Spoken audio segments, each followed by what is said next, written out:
Dancing twisters down avenue. If you like what you see here, please donate to ModernPagan.tv. Just go to our website, www.modernpagan.tv, and look for the donate button. We appreciate your contributions to keep ModernPagan.tv on the air and on the internet. And now, back to live ModernPagan.tv.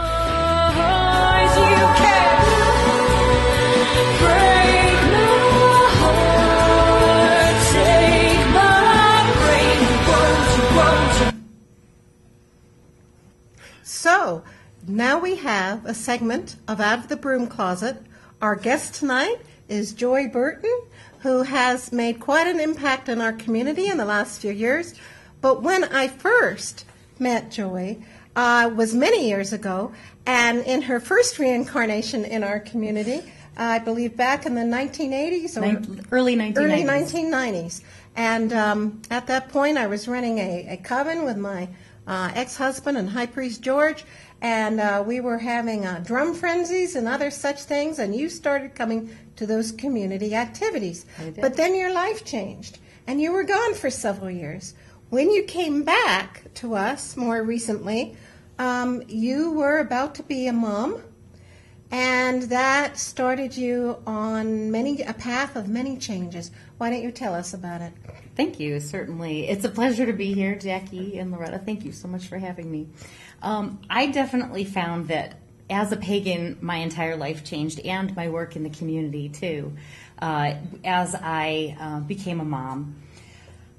It was started in 2005 when I had my daughter, Miranda. I really started to question, what did I want in raising a family? And how did I want to raise my children? I was raised as a Catholic, and when I decided that wasn't the path for me as a teenager, it was very difficult. I totally understand my parents feeling that when I was a young person that I would need to follow their path and respect their traditions, and as I ventured out into the world, I felt like it wouldn't be right to raise children in any particular spiritual path, so as not to force them into any particular belief system. And in addition to that, my husband is an atheist. So there are quite a few different things to weigh. But what it really came down to is wanting to have a community for my children and to give them a sense of foundation and to pass on the very best of not just my spiritual path, but all the different things that I love in this world. All the different things that we think are important, and spirituality is just one of those. Do you think pagan parenting is different from any other kind of parenting? And if so, how?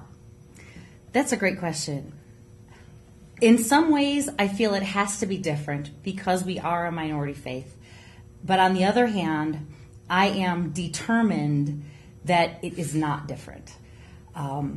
I do not want my children to be raised so that they need to be ashamed of who they are or what religion their mom is or what faith they're being raised in, or I don't want them to feel like there's anything that we have to hide.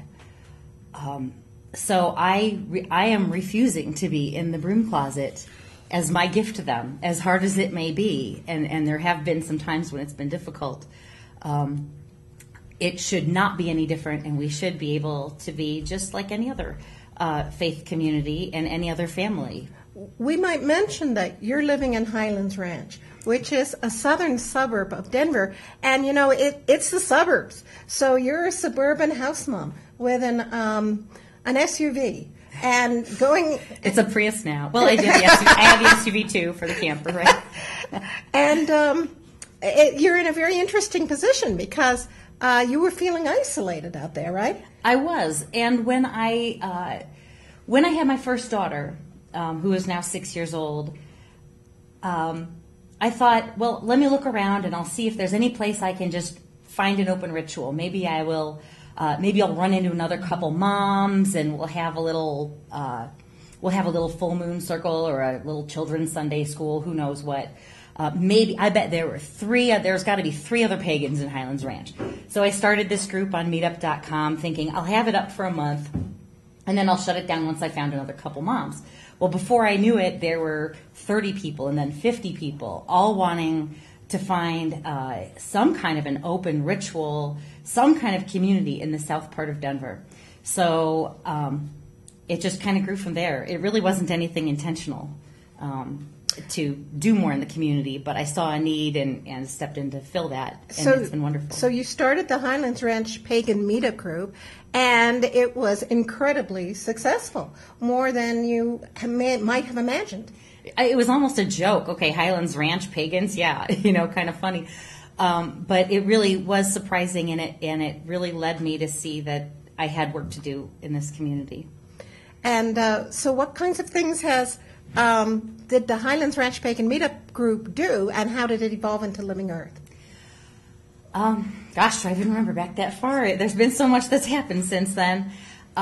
Really, the full moons and the Sabbats are what brought us together.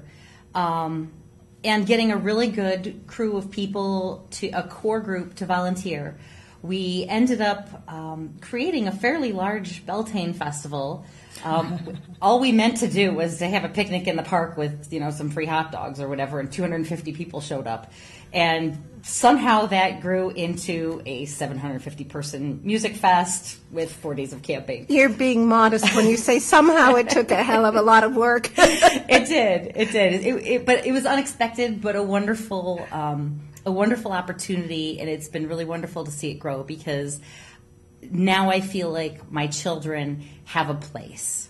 My children will have a larger community in the part of town where we live.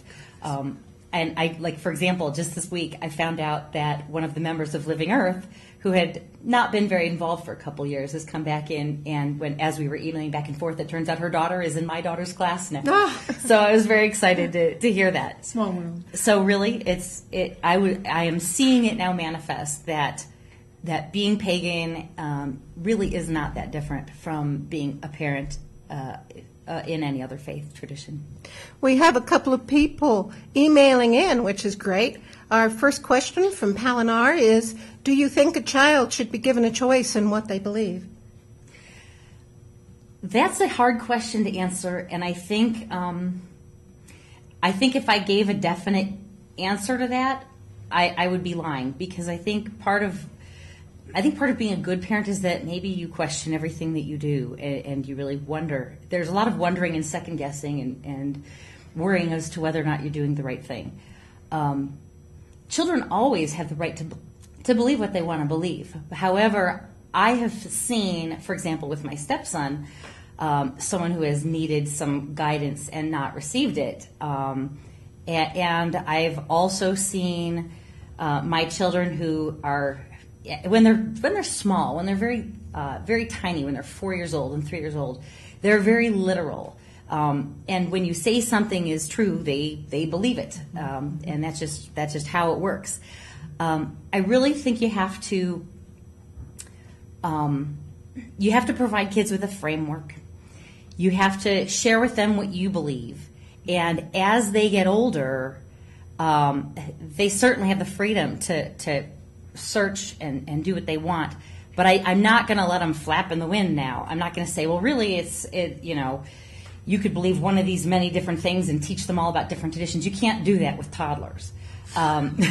Certainly, they have my husband's perspective, and having an atheist husband, it really makes me be very thoughtful about what I share and leaving it kind of open but there's not so much discussion of what to believe at this age. It's more about what we do as a family, how we celebrate the seasons, the rites of passage that we have, learning about the full moon, learning about nature, learning to love the earth, everything from recycling to dancing around the maypole. It's more about what you do than what you believe with small children. How did being a pagan affect being a stepmom for you? It was very difficult. I actually did not share with my stepson, even though he lived with us full time for several years. I did not share with him that I was pagan, and I didn't know what to do about that until one day he came home from a trip to his mom's. He saw her a few times a year, And he said, guess what? I've just discovered that there's real witches, and it's a real religion. I bet you didn't know that there are real witches out there. And I'm like, okay, kiddo. Guess what? Guess what I gotta tell you here? Surprise! Surprise! See that sculpture on the wall? Yeah. That's a green man. And see these candles over here? They're not just for decoration. And see this necklace? It's not just a star.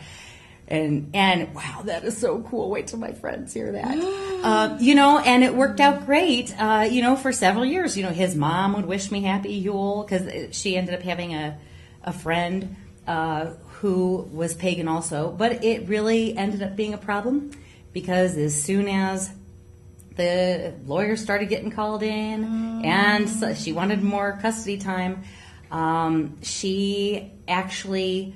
in a court of law, said, and my stepson agreed with her to basically force our hand to give custody to her or more time with her.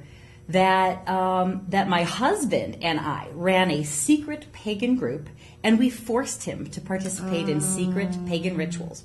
And mind you, the only ritual he ever actually participated in was the baby blessing ceremony for the twins when they were born.